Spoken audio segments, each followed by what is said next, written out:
Hello SPS Astrology lovers, this is Shankar Pratap Singh and you are watching SPS Astrology। दोस्तों आज मैं आपको बताने वाला हूं कि सेकंड हाउस का लॉर्ड जब 10th हाउस में आता है तो उसके कारण क्या क्या चीज़ें हो सकती हैं। और ये हमारी बहुत पुरानी सीरीज है जो चल रही है लेकिन बीच बीच में पता नहीं इसको किसकी नज़र लग जाती है, अटक जाती है। और ऐसी तमाम हमारी सीरीज चल रही हैं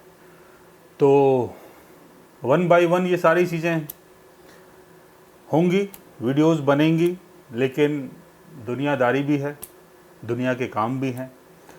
तो सारे काम में कई बार व्यस्त होना पड़ जाता है। कुछ ऐसे काम आ जाते हैं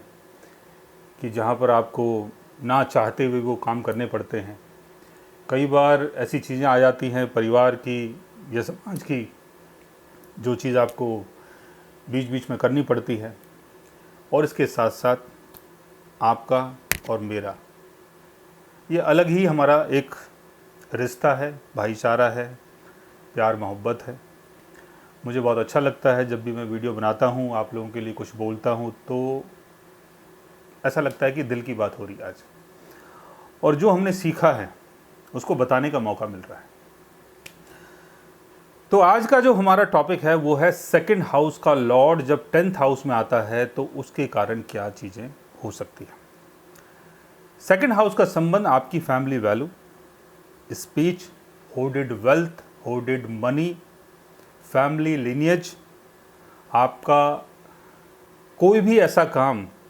जो आपकी वैल्यू को बढ़ाता है, चाहे वो आपके ख़ानदान के थ्रू हो,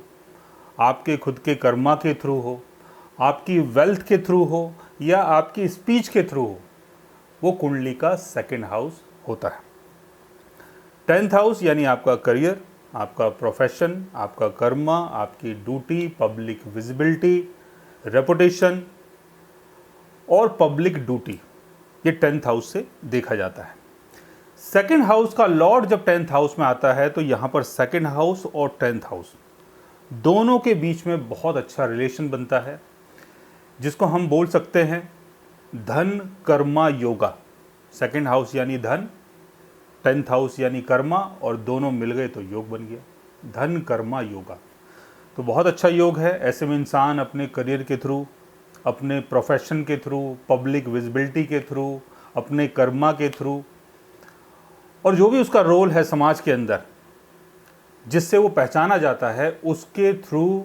वेल्थी बन सकता है और सेकंड हाउस की चीज़ें बिल्ड हो सकती हैं, क्योंकि सेकंड हाउस का संबंध आपकी वैल्यू से है। तो यहाँ पर जो भी चीज़ें आप करेंगे उसमें ये देखा जाएगा कि आप कैसे बात करते हो, बात करने का तरीका क्या है, अपने आप को रिप्रेजेंट करने का तरीका क्या है, और अपने फाइनेंस को आप कैसे मैनेज करते हैं अपने करियर के लिए और अपने बिजनेस के लिए। और जैसे मैंने बताया, ये एक प्रकार का धन योगा है, और यहाँ पर आदमी अपने करियर के थ्रू, अपने प्रोफेशन के थ्रू पैसा कमाता है, तो कहीं ना कहीं उसकी सोच भी ऐसी हो जाती है कि उसको कैसे बोलना है, पब्लिकली उसको कैसा बिहेव करना है,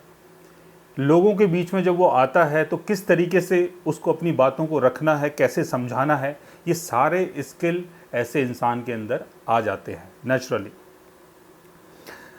अब इसमें देखने वाली बात यह है कि 10th हाउस का लॉर्ड अगर अच्छी पोजीशन में है, 10th हाउस का लॉर्ड अगर 10th हाउस में ही है, 10th हाउस का लॉर्ड अगर केंद्र भाव में है, 10th हाउस का लॉर्ड अगर 11th हाउस में प्लेस्ड है, 10th हाउस का लॉर्ड अगर एक्सचेंज करके सेकंड हाउस में चला गया है और सेकंड हाउस का लॉर्ड अगर 10th हाउस में है, तो ऐसे में आपको काफ़ी सक्सेस मिलती है और काफ़ी मॉनेटरी गेन आप करते हैं अपने करियर के थ्रू। लेकिन 10th हाउस का लॉर्ड अगर वीक हो जाता है, 10th हाउस का लॉर्ड अगर कंबस्ट हो जाता है, 10th हाउस का लॉर्ड अगर रेट्रोगेशन में होता है, 10th हाउस के ऊपर अगर मैलेफिक ग्रहों की दृष्टि पड़ जाती है, तब आपको काफ़ी स्ट्रगल करना पड़ सकता है। 10th हाउस का लॉर्ड अगर बेनिफिक साइन में है, अपने एक्सल्टेशन में है, तो जहाँ भी आप पैसा लगाते हैं अपने काम धंधे के लिए, अपने आप को मजबूत बनाने के लिए,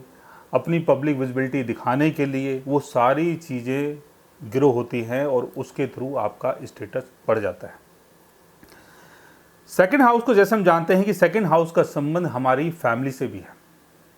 और 10th हाउस यानी आपका करियर, आपका प्रोफेशन। तो यहाँ पर फैमिली का रोल करियर ओरिएंटेड होता है, यानी काम धंधे से जुड़ा हुआ होता है। जैसे बहुत सारी फैमिलीज़ हैं इंडिया में, आपने देखा होगा, टाटा, बिरला, अंबानी, अडानी। तो इनमें से किसी बच्चे की कुंडली में, इनके परिवार में किसी बच्चे की कुंडली में ऐसा योग होगा कि जहाँ पर सेकंड हाउस का लॉर्ड 10th हाउस में है या 10th हाउस का लॉर्ड सेकंड हाउस में है, तो आपकी फैमिली और आपका करियर, आपकी पब्लिक विजिबिलिटी, आपकी रेपुटेशन सारी एक साथ ब्लेंड हो जाती हैं। तो कई बार ऐसी फैमिली में बर्थ होता है कि जिनका संबंध काम धंधे से है, बिजनेस कर रहे हैं, बड़ा बड़ा बिजनेस कर रहे हैं, बहुत नाम है, स्टेटस है, शोहरत है, पैसा है, सारी चीज़ें आपकी फैमिली एक्सपीरियंस कर सकती है। दूसरी तरफ 10th हाउस जो है, उससे ये भी पता चलता है कि आपके एम्बिशंस क्या क्या हैं, क्या क्या चीज़ें आप सोचते हैं,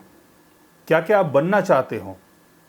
और किस हाइट तक आप पहुंचना चाहते हो, वो 10th हाउस से दिखाई देता है। तो सेकंड हाउस का लॉर्ड अगर 10th हाउस में होता है तो अपनी इच्छाओं की पूर्ति के लिए, अपने डिज़ायर को कंप्लीट करने के लिए आप अपना वेल्थ यूज़ करते हैं, आप अपनी स्पीच यूज़ करते हैं और आप अपनी फैमिली वैल्यू भी इसमें यूज़ करते हैं। इसमें इंसान को एक चीज़ का बहुत ज़्यादा ध्यान रखना चाहिए कि जब भी वो पब्लिक के बीच में हो, कोई काम अगर स्टार्ट कर रहा हो, किसी भी प्रोफेशन में अगर वो पैसा लगा रहा हो या पैसा कमा रहा हो या किसी भी काम में इन्वॉल्वमेंट अगर उसकी होती है, तो उसको अपनी वैल्यू का और अपनी स्पीच का, कैसे आप कम्युनिकेट करते हैं, कैसे आप अपने आप को रिप्रेजेंट करते हैं, इन सब चीज़ों का बहुत ज़्यादा ध्यान रखना चाहिए। अगर आप इन चीज़ों का ध्यान रखते हैं तो आपकी जो वैल्यू है वो बन पाती है, आपका काम धंधा बन पाता है, समाज में आपकी एक अपनी विजिबिलिटी बन पाती है, समाज में आपका एक अपना नाम बन पाता है। ये सारी चीज़ें आपको प्रॉपर तरीके से मिल पाती है अगर आप सेकंड हाउस की चीज़ों को प्रॉपर तरीके से मैनेज करते हैं।